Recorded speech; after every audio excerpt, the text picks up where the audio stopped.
America ने कैसे Iran को गच्चा दिया। 125 फाइटर जेट, B-2 बॉम्बर और 11,000 किलोमीटर दूर से ऑपरेशन मिडनाइट हैमर की ये कहानी।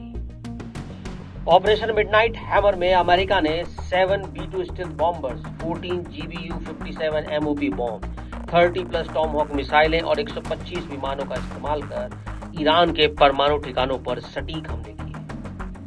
डेकॉय, स्टील्थ तकनीक और न्यूनतम संचार की रणनीति ने ईरान को चकमा दे दिया। मैक्सॉर की तस्वीरों में फोर्डो पर 6 क्रेटर दिखे, लेकिन ईरान का दावा है कि उसका परमाणु कार्यक्रम अभी भी बरकरार है।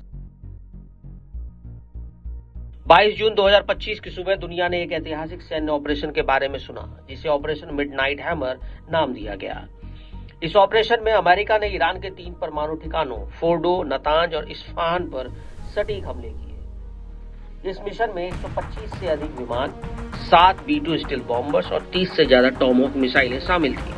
अमेरिका ने चतुराई भरी रणनीति और डिकॉय का इस्तेमाल कर ईरान की रक्षा प्रणालियों को चकमा दे दिया, जिससे ईरान कोई जवाबी कार्रवाई कर ही नहीं पाया।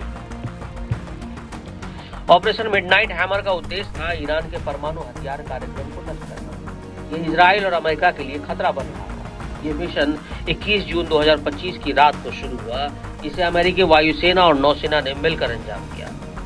मिशन की योजना महीनों पहले बनाई गई थी, लेकिन इसे गुप्त रखा गया। केवल कुछ चुनिंदा लोग, जैसे राष्ट्रपति डोनाल्ड ट्रंप, रक्षा सचिव पीट हेग्सेथ और जॉइंट चीफ ऑफ स्टाफ के चेयरमैन जनरल डैन केन को ही इसकी पूरी जानकारी थी।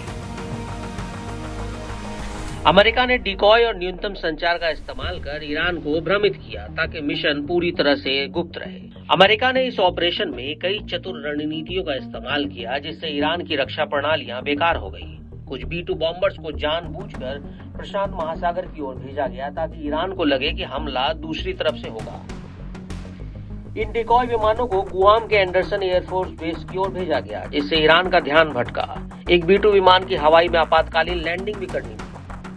चौथी और 5वीं फील्ड के फाइटर जेट जैसे F-22 रैप्टर और F-35 लाइटनिंग ने B-2 बॉम्बर्स के आगे उड़ान भरी, ईरान की सतह से हवा में मार करने वाली मिसाइलों को निष्क्रिय किया।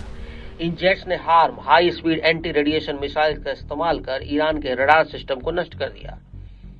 ईरान की S-300 रूसी हवाई रक्षा प्रणाली B-2 बॉम्बर्स को देख ही नहीं पाई, क्योंकि ये स्टील्थ विमान रडार से बच सकते हैं। जनरल डैन केन ने बताया कि ईरान के फाइटर जेट्स ने उड़ान नहीं भरी, उनकी मिसाइल प्रणालियों ने हमें नहीं देखा। ऑपरेशन मिडनाइट हैमर में अमेरिका ने अपनी सबसे उन्नत तकनीक और हथियारों का इस्तेमाल किया।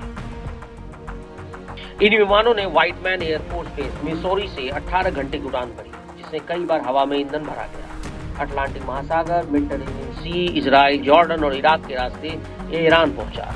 इन विमानों ने फोर्डो और नतांज पर 14 GBU-57 MOP बम गिराए।